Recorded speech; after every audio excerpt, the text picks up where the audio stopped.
మాత్రే నమః. నేను మీ సీతాలక్ష్మి ధవళ. రథసప్తమి రోజున మనము ఏమి విధి విధానాలు చేయాలి, అసలు రథసప్తమి ఏ ఎలాగొచ్చింది పేరు, సూర్యమూర్తికి ఎందుకంత ఇష్టము అనేది మనం తెలుసుకుందాం. సూర్యుడు రథం మారే రోజు కాబట్టి రథసప్తమి అనే పేరు వచ్చింది. ఇది పవిత్రమైన దినం. ఈ రోజు నుండి ఆదిత్యునికి శక్తి భూమికి పుష్కలంగా లభిస్తుంది. సర్వదేవతామయుడైన ఆదిత్యుడు అంటే ప్రత్యక్ష దైవుడు కదా సూర్యమూర్తి. ఆయన్ని ఆరాధించడం వల్ల తేజస్సు, ఐశ్వర్యము, ఆరోగ్యము మనకి సమృద్ధిగా లభిస్తాయి. ఈ దినాన అరుణోదయంలో స్నానంతో సప్త జన్మ పాపాలు నశించి రోగము, శోకము వంటి ఇబ్బందులు తొలగిపోతాయని పురాణాలు మనకి చెప్తూ ఉన్నాయి. ఈరోజు స్నానం చేసేటప్పుడు సూర్యనారాయణ మనసారా ధ్యానించి తలపై జిల్లెడాకులు, దానిపై రాగి కానము, రేగుపండు పెట్టి మనము పూర్వం నుంచి వచ్చిన ఎవరెవరి ఆచారం ప్రకారం వాళ్ళు మనము స్నానం చేస్తాం. అయితే ఈ సప్తమి సూర్యగ్రహణంతో సమానమట. సూర్యగ్రహణ తుల్యాతు శక్లామాఘ సప్తమి. అందుచేత ఈరోజు గురువు నుండి మంత్రదీక్షలు తీసుకున్న, కొత్త నోము పట్టిన విశేష ఫలం ఉంటుందన్నమాట. మనం ఎక్కువగా రథసప్తమినాలు స్త్రీలు ఎక్కువగా మనం అనేక రకాలైన స్త్రీల వ్రత కథల్లో చక్కగా మనము వ్రతాలు, నోములు అన్నీ పడుతూ ఉంటాం అన్నమాట. అయితే ఈరోజు స్నానం చేసేటప్పుడు చదవవలసిన మనం శ్లోకాలు అన్నమాట. నమస్తే రుద్ర రూపాయ రసానాం పతయే నమః. అరుణాయ నమస్తేస్తు హరివాస నమోస్తుతే. యజ్జన్మ కృతం పాపం మయా జన్మసు సప్తసు తన్మే రోగంచ శోకంచ మాకరీహంతు సప్తమి. ఏతజ్జన్మ కృతం పాపం యజ్జన్మాంతరార్జితం మనోవాకాయజం యజ్ఞా జ్ఞాతా జ్ఞేతే చ ఏ పునః. ఇది సప్తవిధం పాపం స్నానాన్మే సప్తసప్తికే. సప్తవ్యాధి సమాయుక్తం హరమాకరి సప్తమి. అంటే సూర్యుడు మకరంలో ఉండగా వచ్చే ఈ దివ్య సప్తమి నాడు సూర్యుని నమస్కరించి పై శ్లోకాలు ఇవి పఠించి మనం స్నానం చేస్తే సమస్త వ్యాధులు, శోకాలు, గ్రహదోషాలు నశిస్తాయట.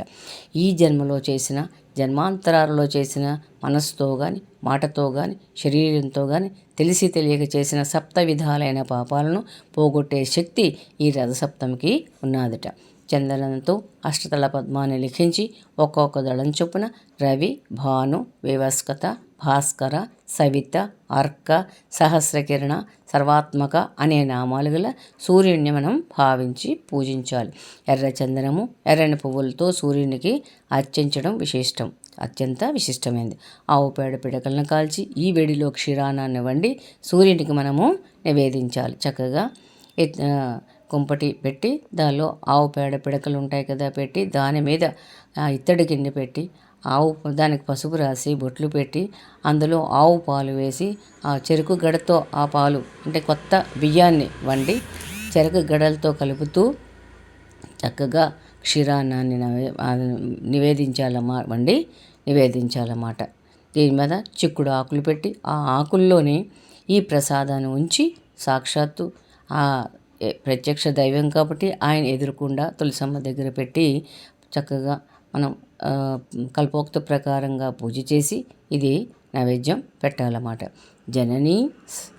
జననీ సర్వలోకాకే సప్త వ్యాహృతికే దేవి సమస్తే నమస్తే సూర్యమండలే అని సప్తమి తిథి దేవతని సూర్యమండలాన్ని నమస్కరించాలి.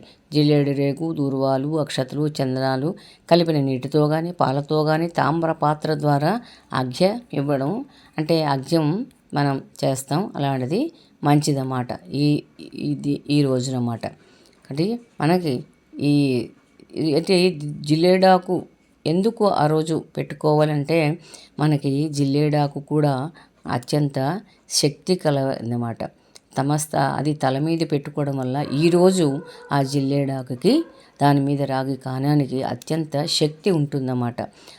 దానివల్ల ఆ ఔషధ గుణాల వల్ల మనం తలస్నానం చేయడం వల్ల దానిలో మనలో ఉన్న శారీరక రోగాలు, మానసిక రోగాలు కూడా పోతాయి అని మనకి ఈ పురాణ గాథ ఉన్నది. ఈ ఆనవాయితీ ప్రకారం చక్కగా మనం ఈ రథసప్తమి రోజున ఇలాగా నేను డిస్క్రిప్షన్లో కూడా ఇచ్చాను లింకు. మన పూజా విధానం ఎలా చేయాలి అనేది దాని ప్రకారంగా మన అందరం ఈ రథసప్తమి రోజున చక్కగా పూజించి క్షీరాన్నం వండి నైవేద్యం పెట్టి పరమేశ్వరుడి తాలూకా ఆ ప్రత్యక్ష దైవం సూర్యనారాయణ తాలూకా అనుగ్రహ ఆశీస్సులు మనం అందరము పొందుదాముగాక.